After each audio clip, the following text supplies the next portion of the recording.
पढ़ने जा रहे हैं।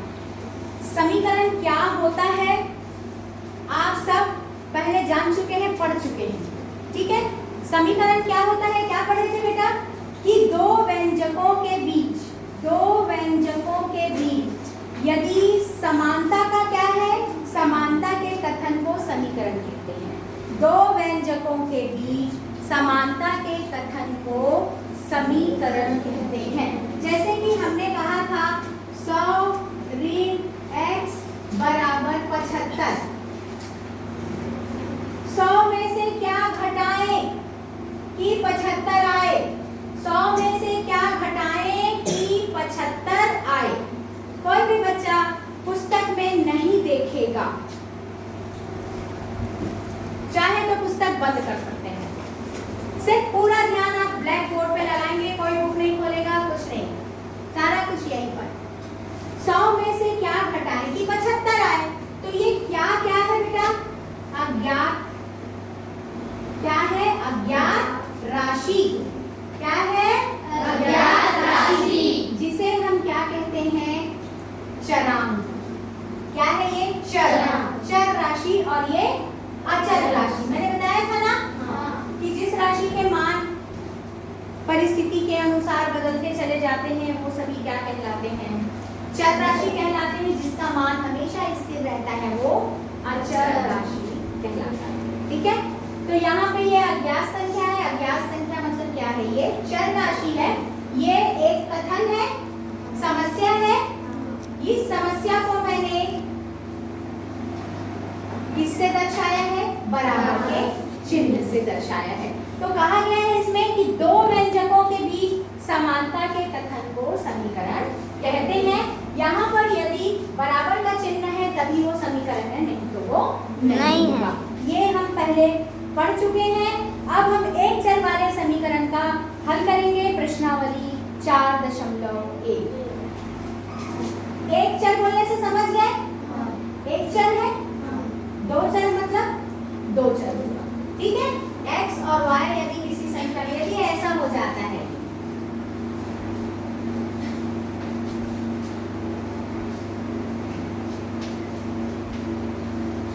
दो चर और ये एक चर, तो हम क्या पढ़ेंगे बेटा, कक्षा 7वीं में एक चर वाले समीकरण का हल करना सीखेंगे। यहाँ पे आपको सवाल दिया है 2x बराबर 4।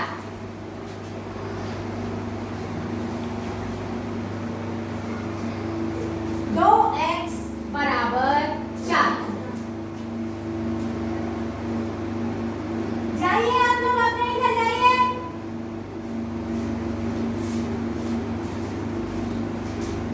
यहाँ पे एक अज्ञात राशि है x, हमको x का मान निकालना है। इसमें मैं क्या करूं कि यहाँ से 2 हट जाए, ठीक है। दोनों के बीच में कौन सा चिन्ह है, गुणा का चिन्ह है।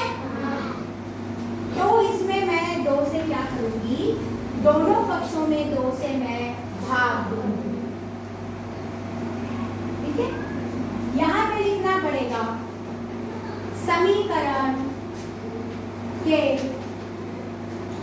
दोनों पक्षों में 2 से क्या करने पर, भाग देने पर। भाग दे दिए तो ये 2 एकम को कट गया, 2 का पहाड़ा, 2 एकम 2, 2 दूनी 4। तो x बराबर क्या आया बेटा, 2। बचा 2 बस, नहीं बचा। अब इसको जांच करके हम देखते हैं कि ये सही है या नहीं। जांच करेंगे। यहाँ पर 2x बराबर 4 है। यहाँ पे ये कौन सा भाग है, लेफ्ट हैंड साइड है, और ये कौन सा भाग है हमारी, राइट हैंड साइड। हम लेफ्ट हैंड साइड को पहले लेंगे। लेफ्ट हैंड साइड बराबर 2x, x की जगह पे कौन सा मान रखूं मैं, 2। तो 2 दूनी 4 आया राइट हैंड साइड, 4।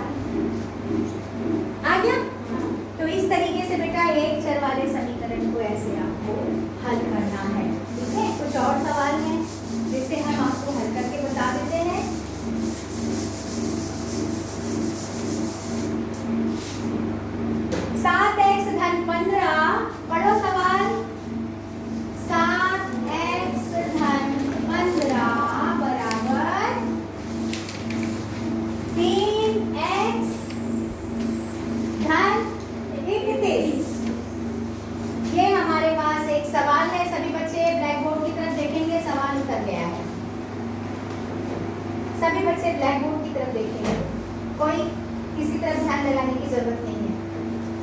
सबसे पहले लिखेंगे हल, 7x धन 15 बराबर 3x। सवाल को फिर से उतार लेंगे। अज्ञात संख्या को एक तरफ और ज्ञात संख्या को एक तरफ। ठीक है,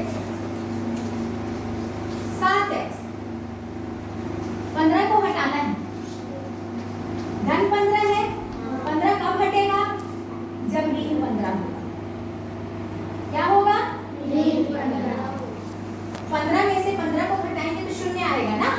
तो मैं क्या करूंगी, समीकरण के दोनों पक्षों में कितना कर दूंगी? 15 को घटा दूंगी। मैंने घटा दिया। दोनों पक्षों में क्यों घटाया? क्योंकि बीच में बराबर है। इधर यदि घटा रही हूँ तो उधर भी घटाना है, इधर जोड़ रही हूँ तो उधर भी जोड़ना है। दोनों पक्षों में हमको बराबर का काम करना है। ठीक है, तो यहाँ पे 7x 15 और 15 शून्य, सिर्फ क्या बचा? 7x। और यहाँ पे 3x, इन दोनों को करो, कितना आएगा? 11 में से 5 गया, कितना बचा? 6। और इसमें से कितना बचा? 2 में से 1 गया, 16 बचा। अब मेरे को इसको इधर लेकर आना है, तो मैं यहाँ क्या करूंगी? 3x को हटाना है। तो कैसे करूंगी मैं? समीकरण के दोनों पक्षों में से मैं 3x को घटा दूंगी। तो ये 3x धन और ये ऋण कट गया। 7x में से 3x को मेरे को घटाना है, दोनों x हो गए हैं। तो अपन काम कर सकते हैं, है ना? x को x से ही घटाएंगे, x से ही जोड़ेंगे। समझ में आ गया? तो 7x में से घटाएंगे तो क्या बचेगा? 4x बराबर 16। ठीक है, अब मेरे पास क्या आ गया? 4x बराबर 16। ठीक, अब फिर से 4 को हटाना है, तो मैं क्या करूंगी? समीकरण के दोनों पक्षों में 4 से भाग दे दूंगी। आ रही बात समझ में? तो ये 4 इससे कट गया। 4 का पहाड़ा पढ़े, 4 का 4, 4 तिया 12, 4 चौक 16। कितने बार में गया? 4। तो x बराबर कितना आया बेटा? 4। यही हमारा क्या है? उत्तर बराबर 4। ठीक है, जांच करके देखें कि उत्तर सही आ रहा है या नहीं आ रहा है। चलिए जांच कर लेते हैं। हमारा मान कितना है बेटा? x बराबर 4 है।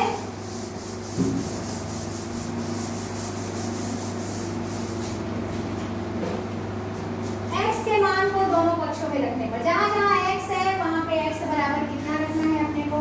4। यहाँ पे 7 गुनी 4, x की जगह पे 4 रख दिए, धन 15। उसी प्रकार राइट हैंड साइड में भी 3 गुनी, x की जगह क्या रख दिए? 4, धन 21। चलिए 7 चौक 28, धन 15। यहाँ पे 4 दिया 12, धन 21। जोड़ो, 8 5 13 की 3 हाथ में आई, 1 2 2 4, 43। 3 2 और 1 3, 3 और 1 4। आ गया? मतलब लेफ्ट हैंड साइड बराबर है राइट हैंड साइड के। तो हमारा उत्तर क्या है? बिल्कुल सही।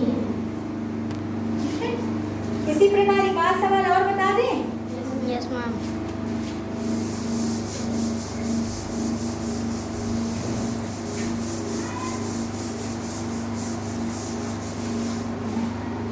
चलिए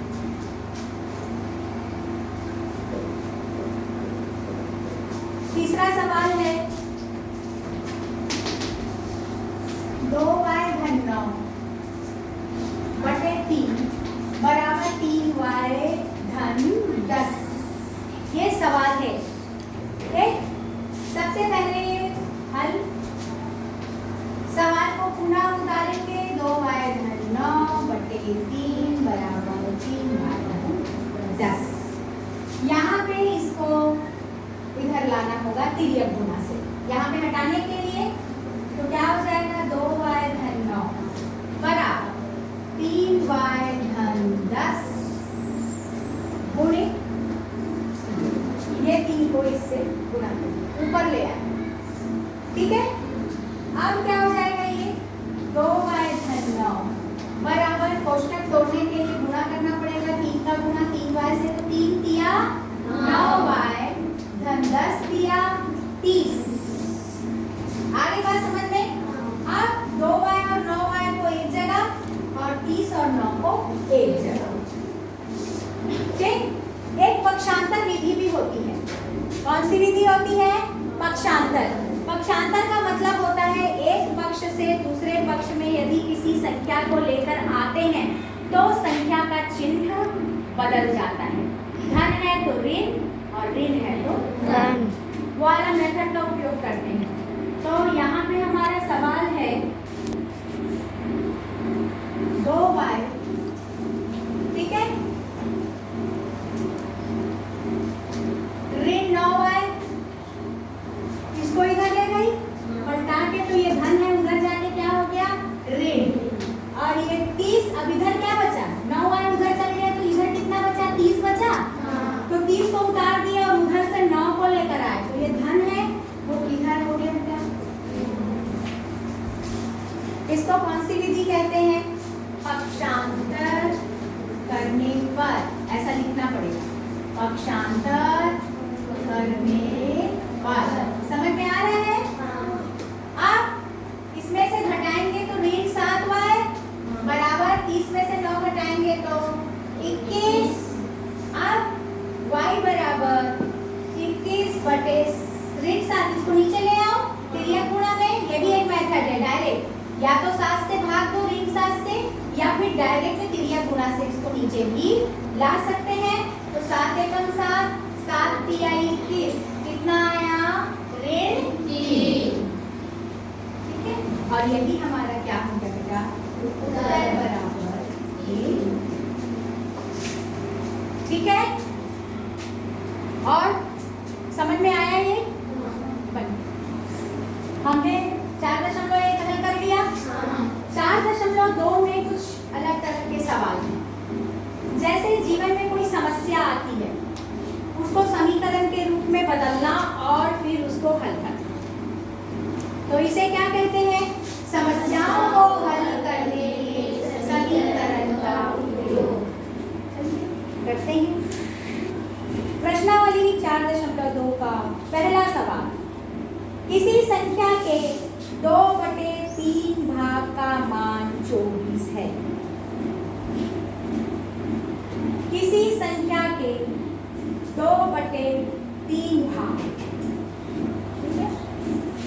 अब कोई वो संख्या तो पता नहीं है, तो हमने क्या माना कि वह संख्या क्या है बेटा? x है। क्या है? x। अब ये बोलता है उस संख्या का 2/3 भाग किसके बराबर है? 24 के बराबर। बन गया समीकरण। ठीक है, तो ऐसे आपको समीकरण बनाना है। इसी प्रकार लगातार 2 संख्याओं का योग 15 है। लगातार 2 संख्याओं का योग, ठीक, लगातार 2 संख्या कुछ भी हो सकती है, कुछ भी हो सकती है, लेकिन यदि वो संख्या x है तो दूसरी संख्या क्या होगी? x धन 1 होगी कि नहीं? यदि ये 24 है तो 24 धन 1 25, यदि ये 2 है तो 2 धन 1 3। ठीक है, तो लगातार 2 संख्या क्या होगी बेटा? x और x धन 1। इसका मान किसके बराबर है? 15 के बराबर है। तो 1 है पहली संख्या धन दूसरी संख्या, दोनों का योग किसके बराबर है? 15। तो ये दोनों को क्या करेंगे? जोड़ देंगे। 2x धन 1 बराबर 15। ये आपका उत्तर है। ठीक है, परेशानी कोई? समझ में आ रहा है? तो इस तरह बेटा कथनों को आपको समीकरण के रूप में क्या करना होगा, चेंज करना होगा। पांचवा है, देखो पुस्तक में, पुस्तक खोल लो बेटा सभी बच्चे। पांचवा प्रश्न देखो, पेज नंबर है आपका 58।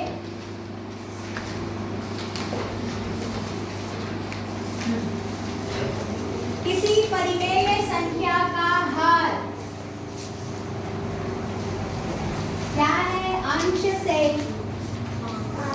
5 अधिक है। कौन अधिक है? ऊपर वाला अंश कहलाता है और नीचे वाला हर। हर अंश से 5 अधिक है। हर, तो अंश को मैं क्या मान लूं, x, तो हर क्या हो जाएगा, हो जाएगा x पास। उसके बाद 58 खोलो पेज नंबर, नहीं तो फिर ब्लैक बोर्ड की तरफ देखो। एवं परिमेय संख्या 19/24 है। ये बराबर है किसके, 19/24। ये ऐसा आपको कथन को आपने किस में बदल दिया, समीकरण में। ठीक है, ये उसका उत्तर है। ठीक है, समझ में आया। उसके बाद चलो उस सवाल को कर लेते हैं। प्रश्न दूसरा कौन पढ़ेगा, कोई भी खड़े होकर पढ़ो किसी संख्या के, चलो पढ़ो जल्दी से। किसी संख्या के साथ गुणे में 3 जोड़ने से उसका मान 21 हो जाता है। ठीक है, किसी संख्या के 7 गुने में, किसी संख्या का 7 गुना,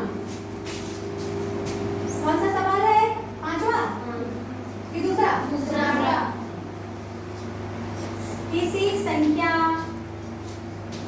किसी संख्या का क्या गुना है, 7 गुना।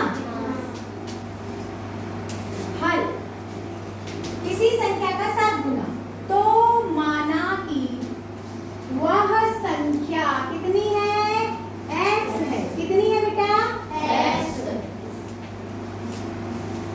तो x का 7 गुना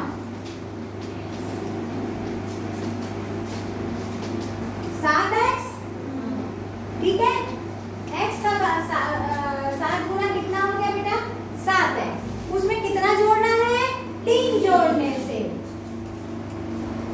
7x में 3 जोड़ने से कितना हो जाता है, बन गया समीकरण। अब इसको हल कर सकते हैं, इसको इधर पक्षांतर कर दो, तो 7x बराबर 31 ऋण 3, उधर जाके ऋण हो गया ये। अब 7x बराबर 31 में से 3 घटाओ,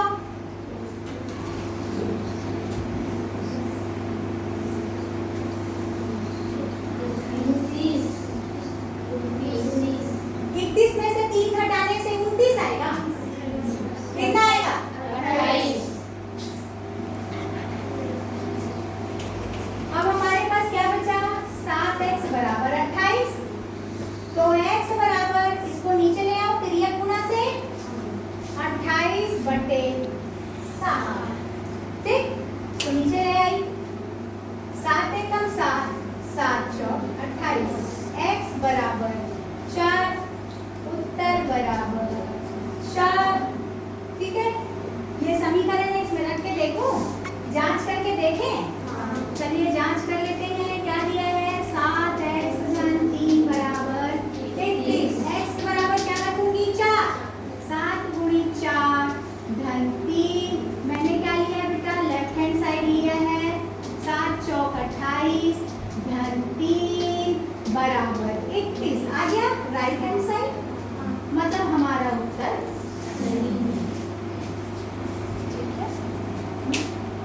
तो ये आपका कौन सा नंबर का प्रश्न था, दूसरे नंबर का प्रश्न था।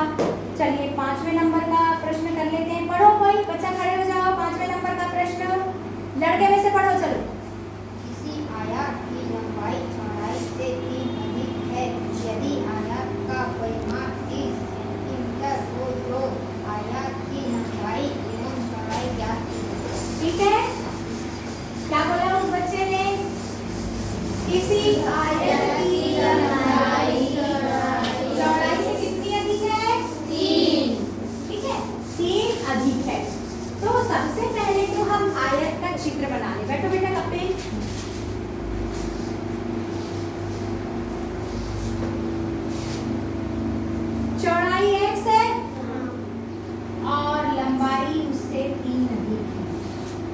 x धन 3।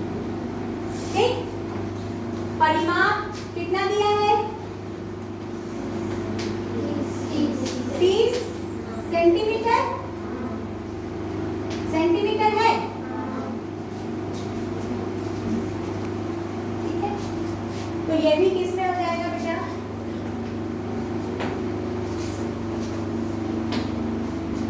देख, अब परिमाप, आयत का परिमाप क्या होता है? आयत का परिमाप का सूत्र बराबर 2 लंबाई धन चौड़ाई। चलिए मान रख देते हैं 2, लंबाई की जगह पे कितना रखेंगे बेटा? x धन 3, चौड़ाई की जगह पे x और परिमाप की जगह पे 30 सेंटीमीटर। और ये भी क्या हो जाएगा आपका? ये दोनों जुड़ जाएंगे, कितना होगा? इसको नीचे ले जाओ तो ये क्या हो जाएगा? कोष्टक हटेगा तो होगा 2x धन 3 बराबर 30/2। 2 को नीचे ले ली, 2 से भाग दिए, 2 एकम 2, 2 पंचे 10, 15 सेंटीमीटर हो गया ये। अब किसको ले जाएंगे? 3 को उधर ले जाएंगे तो क्या होगा? 2x बराबर 15 सेंटीमीटर ऋण 3 सेंटीमीटर। कितना होगा? 15 में से 3 गया, कितना जाएगा बेटा? 12 सेंटीमीटर। इधर कितना है? 2x है, ऊपर कर रही हूँ। 2x बराबर 15 सेंटीमीटर, इसलिए x बराबर, इधर भी क्या था बेटा? सेंटीमीटर था, तो सेंटीमीटर सेंटीमीटर से कट जाएगा, तो x बराबर कटेगा कि नहीं कटेगा? कटेगा है, ठीक है। अब तो कितना बचा?